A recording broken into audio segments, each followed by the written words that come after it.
Good morning, everybody, and welcome to Recovery Classroom. My name is Drew, and I'm an alcoholic. And today, by the grace of God, I'm a recovering alcoholic, and I cannot be any more grateful.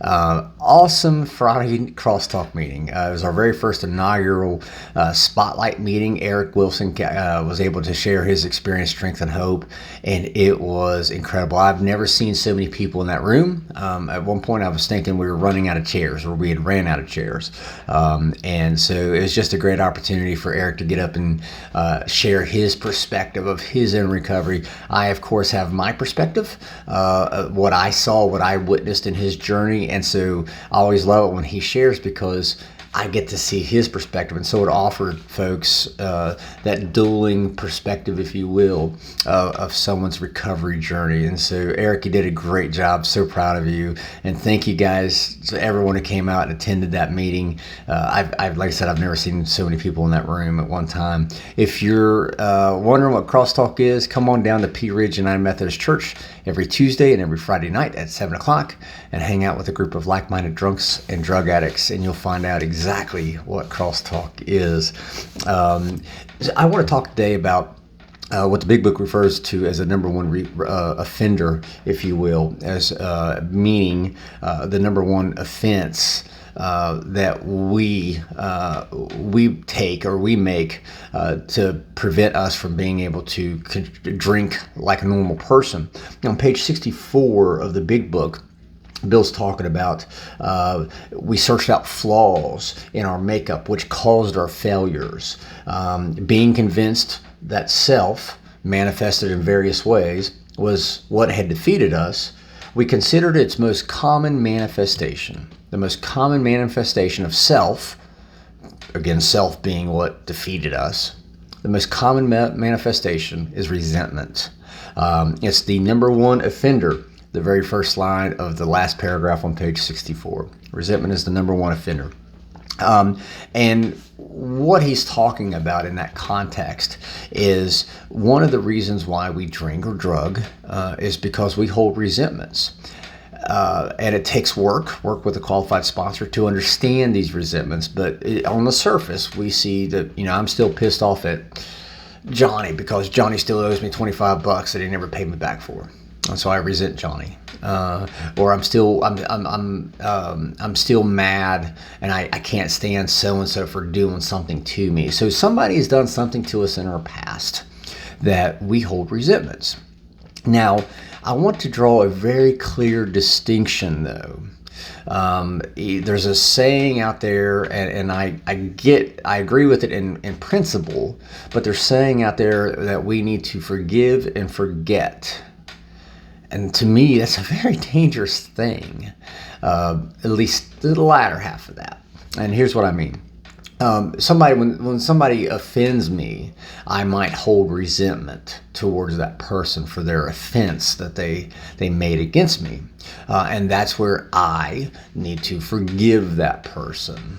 But it doesn't necessarily mean I have to forget. And what I mean by that is, let me use a hot stove. Say I walk through a kitchen and their stove burner is on, and I go, that stove burner looks hot. And what does my dumbass alcoholic mind do? I put my hand down on that stove.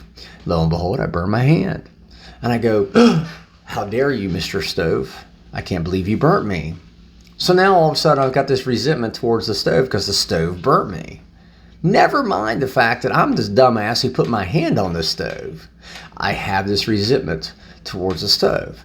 So I work with my qualified sponsor. Come to find out, I realize the fact that it was my dumbass fault for putting my hand on a hot stove. I saw that it was hot. I saw that it was probably going to burn me. I saw all of these things, and yet I still put my hand on a hot stove.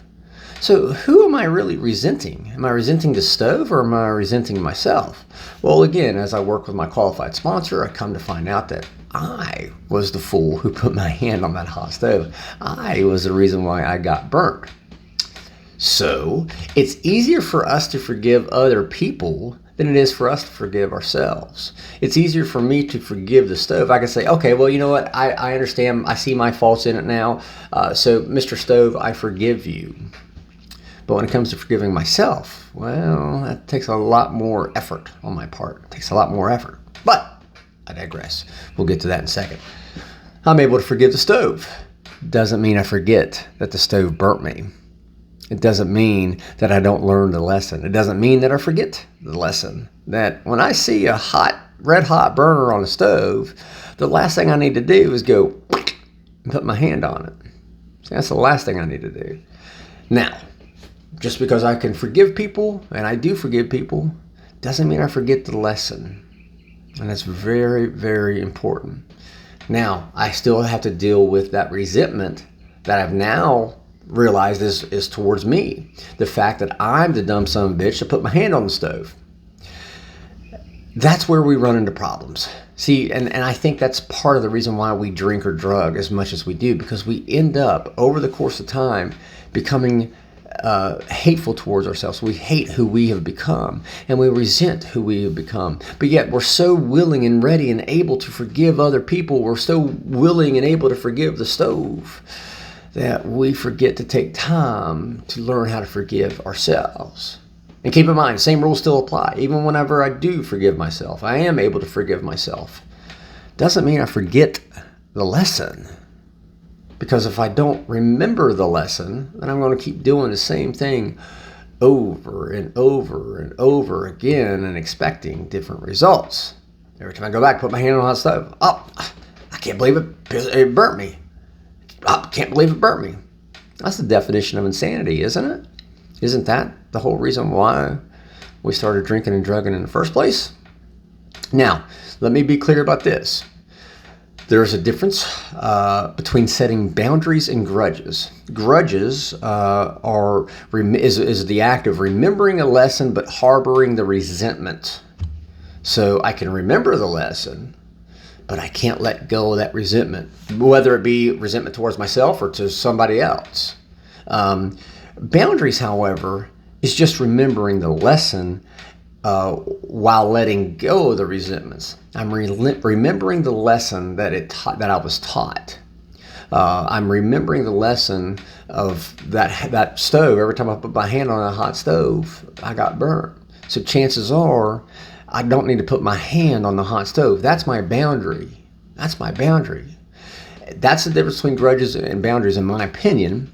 Grudges are whenever I remember the lesson, but I still hold resentment. Let go of the resentment. The resentments are, again, the number one offender of why we fail time and again at trying to control our drinking and our drug use. Resentments towards ourselves are usually, predominantly, the main reasons why we hate ourselves. And that's why we're drinking and drugging, is because we don't know how to love ourselves. We've forgotten how to love ourselves.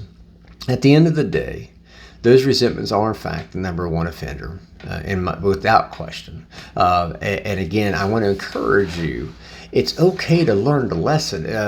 Like I said, if Billy owed me $25 and I said, hey, Billy, I'm going to pay you back on Tuesday, and lo and behold, Tuesday rolls around and I don't pay Billy back pay Billy back the $25. And then come Friday, Billy gets pissed off at me because I haven't paid him back, like I said I would. He slashes my tires.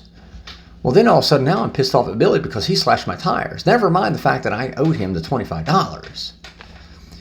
What lesson did I need to learn in that situation? The lesson I needed to learn was, if I told Billy I was going to pay him back $25 on Tuesday, I probably should have paid him back $25 on Tuesday. Period. I can learn that lesson and I can set that boundary. Next time I tell Billy, hey, I'm going to pay you back, I need to be fucking paying Billy back.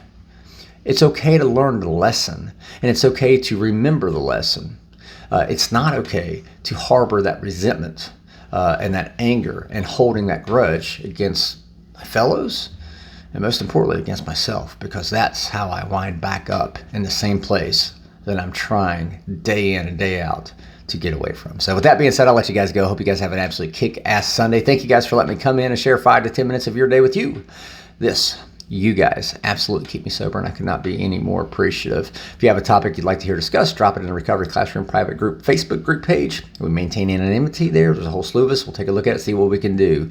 We'll be talking again soon. Remember, Crosstalk Tuesday, 7 o'clock, P. Ridge United Methodist Church. We'll see you then. Remember, guys, you can't get drunk if you don't take that first drink.